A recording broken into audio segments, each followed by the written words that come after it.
kutukan dan karunia. Ku terjebak di antara dua dunia, jalani sebuah kutukan dan karunia. Ku terjebak di antara dua dunia.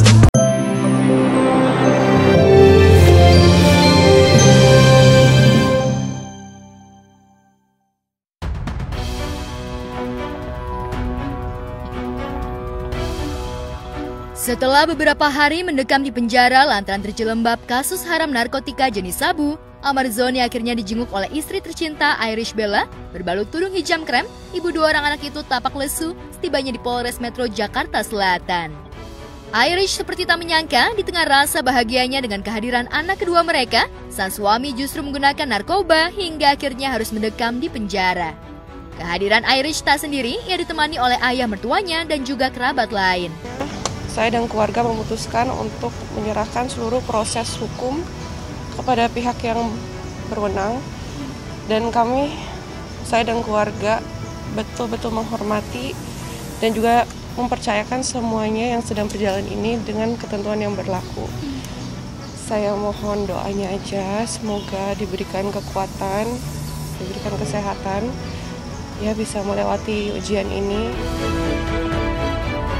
Ya, kondisi banget baik-baik aja. Terus tadi Kak Ibel datang gimana? Ya Kak Ibel, tadi aku nggak ketemu sih sama Kak Ibel ya.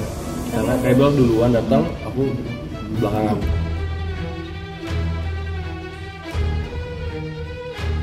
Tak banyak kata yang keluar dari mulut Irish usai menjenguk Amar di penjara. Ia hanya bisa pasrah atas keadaan yang dialami suami tercintanya. Tentunya, perjalanan hidup bersama dua orang anaknya sudah pasti dirasa sangat berat selama Amar mendekam di penjara. Lantas benarkah ucapan Irish yang bakal melanjutkan hidup bersama dua anaknya tanpa Amar mengisyaratkan adanya perpisahan dalam rumah tangganya? Saya memohon izin juga untuk melanjutkan kehidupan saya ya, kegiatan saya sehari-hari sebagai seorang ibu, ngurus anak-anak, dan juga sembari saya memperbaiki tanggung jawab saya kepada pihak-pihak yang terkena dampak dari situasi ini. Itu aja sih yang bisa saya sampaikan saat ini, saya belum bisa ngomong banyak.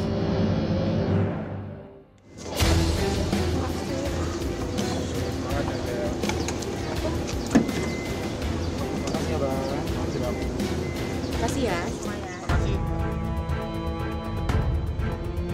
Lantas benarkah saat Amar dibekuk polisi hingga dipenjara di Polres Metro Jakarta Selatan, Irish sempat syok dan lebih memilih mengurung diri?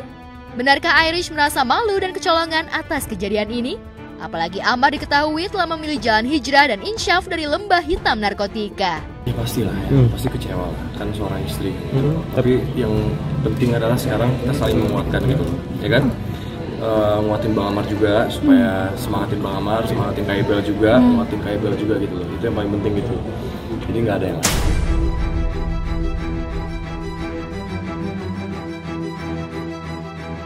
Terlepas benar atau tidaknya isu perpisahan tersebut, Amar melalui kuasa hukumnya terus berupaya untuk mengajukan rehabilitasi.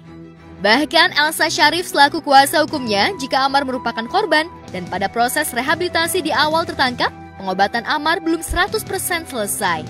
Maka dari itu, Elsa terus berusaha agar kliennya itu direhabilitasi, bukan dijebloskan ke penjara. Jadi pengembangannya kita udah yang kita inginkan kan rehab ya. Nah, insya Allah kita Bang Amar rehab gitu loh. Insya Allah itu dia yang masih kita tunggu, dan keinginan kita insya Allah rehab. Ada handphone di bawah. Karena kan Bang Amar kan cuman hanya pengguna gitu, jadi memang bukan ada aplikasi yang lain-lain macam-macam gitu loh. Jadi pure pengguna harus diobatin gitu sih. Saya terus kesini terus untuk mantau terus kan, untuk gimana untuk tahu kapan hasilnya gitu. Dan mudah-mudahan doa keluarga saya kalau Bang Amar direhab.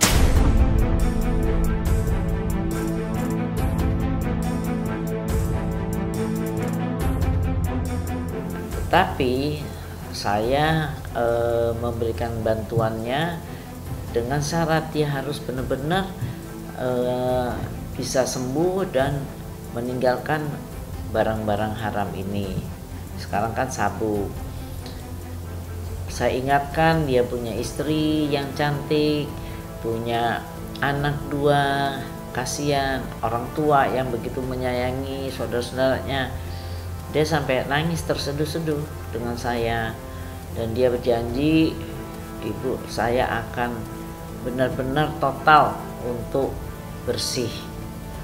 Nah, di situ dia ingin kembali menjadi olahragawan dan juga ingin menjadi itu lagi badannya jadi six-pack lagi seperti dulu, kan sekarang gemuk sekali. Nah, itu kepada publik jangan menghujat dia sehingga dia makin terpuruk.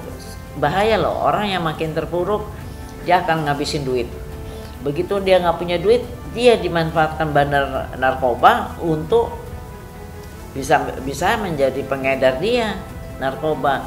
Karena itu kita harus potong jalurnya narkoba itu, dia harus disembuhkan sehingga dia bilang no drug.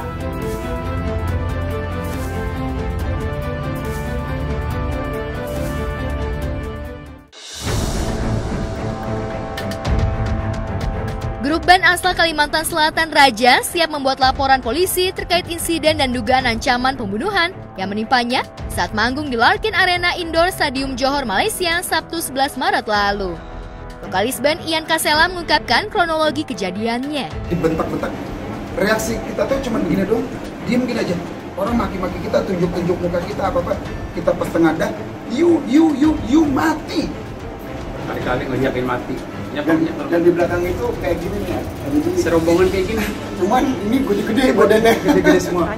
Kita duduk. Anak kita di luar mau masuk, kan dia bertanya-tanya dong. Bertanya-tanya nih orang tuanya kenapa? Dia bertanya-tanya. Kita disekap, ruang terkunci. Akhirnya dia dengan inisiatif dia nggak mau pergi. Dia berada di depan pintu dengan bersampingan orang-orang bodyguard ini. Dia nyalain handphone. Dia rekam audio. Samar-samar lah. Cuman gini, jangankan yang di luar merekam, kita perlu jelas nggak kata-kata orang itu marah-marah. Nggak ada yang marah, nggak ada yang jelas. Semua nggak ada yang jelas.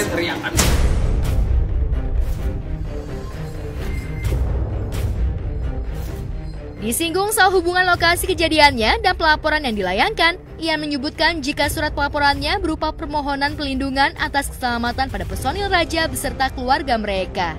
Lantaran pelaku pengancaman disinyalir sudah dibebaskan sejak Minggu 12 Maret lalu sesuai dengan kebijakan pemerintah setempat. Pagi tadi dapat informasi ternyata 2 orang pelaku pengancaman pembunuhan terhadap kami yang terjadi di Johor, Malaysia kemarin itu tanggal 12 malam kami buat laporan di Johor itu tanggal 11 tanggal 12 jam 5 pagi menuju ke Kuala Lumpur. Jadi kami mampir ke kantor polisi di sana, kami buat laporan perihal apa yang kami alami terkait ancaman pembunuhan itu sendiri. Setelah itu kami langsung mengejar flight kami jam 1.40 siang, tanggal 12 itu juga hari Minggu. Kami sampai rumah kurang lebih jam 8 malam. Saya dapat informasi pelaku yang kami laporkan 2 orang itu sudah dipanggil, diperiksa. Nah ternyata terus pagi tadi aku ngobrol juga dengan teman di sana, informasi dia dilepas. Ternyata undang-undang yang berlaku di sana, hukum yang berlaku di sana yang diinformasikan ke saya, jika mampu bayar, kalau nggak salah sebut tadi itu Pak Sigit dari kedutaan, perwakilan kedutaan kita di sana di Johor, kurang lebih 10.000 ringgit. Jadi kalau di sana tuh mau mengancam kayak atau kejadian apapun itu yang berurusan dengan hukum, jika mampu bayar, mereka dilepas sebagai jaminan. Aku langsung bilang, loh Pak, kalau memang oke lah, saya sebagai warga negara Indonesia tidak punya hak, tidak punya wewenang apapun untuk mengatur hukum di sana, undang-undang di sana.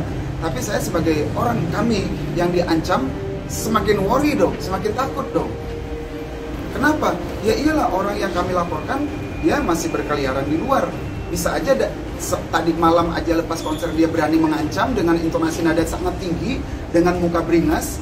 Dia ancam kami bisa. Setelah perbuatannya kami laporkan, dia dibebaskan karena dia punya uang. Akhirnya cobalah sharing, diarahkan ke Mabes. Berharap di sini bisa semacam memberikan perlindungan terhadap anak istri kami. Karena mencari Raja sangat mudah. Saya takut, saya pribadi mungkin Seno dan Moldi pun merasakan hal yang sama. Kami takut dia berbuat lebih lagi nanti, entah suruh orang atau apa, itu seujon kita lah ya. Kekhawatiran kami, keparnoan gue pribadi juga.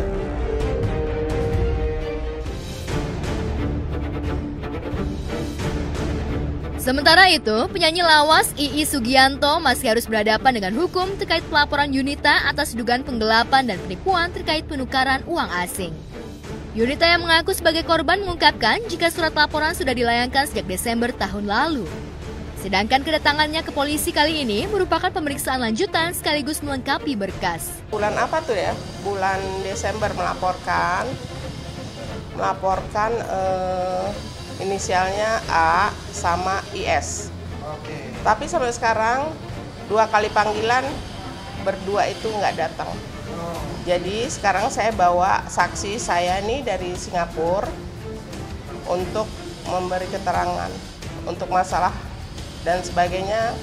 Silakan tanya ke kuasa hukum. Buang-buang waktu udah pasti, semakin kesananya semakin kerugian saya semakin besar.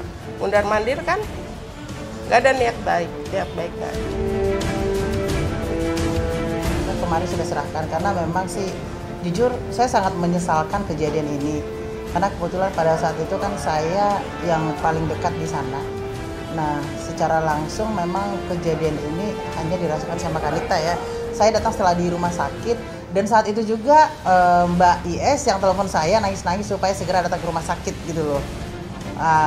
Jadi mereka bercerita ke saya apa adanya dan sempat juga kita ada komunikasi dengan Mbak IS untuk bagaimana supaya diselesaikan baik-baik. Tapi ternyata hingga saat ini terjadi demikian. Ya, apa adanya.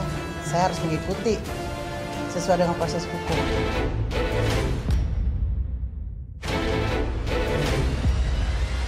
Yunita mengisahkan bagaimana ia bermasalah dengan Iis Sugianto.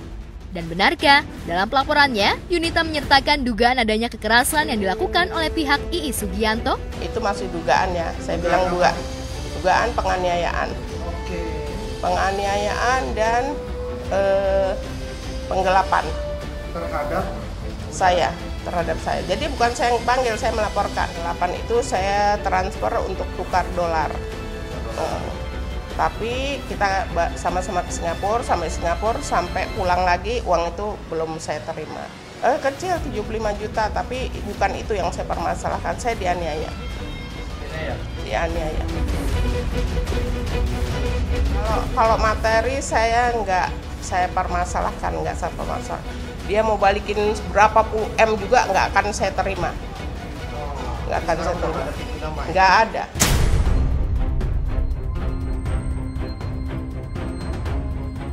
Menurut Yunita, penyanyi era 80-an itu sudah dipanggil polisi namun belum terlihat datang. Bahkan pemanggilan kedua dari polisi juga diabaikannya.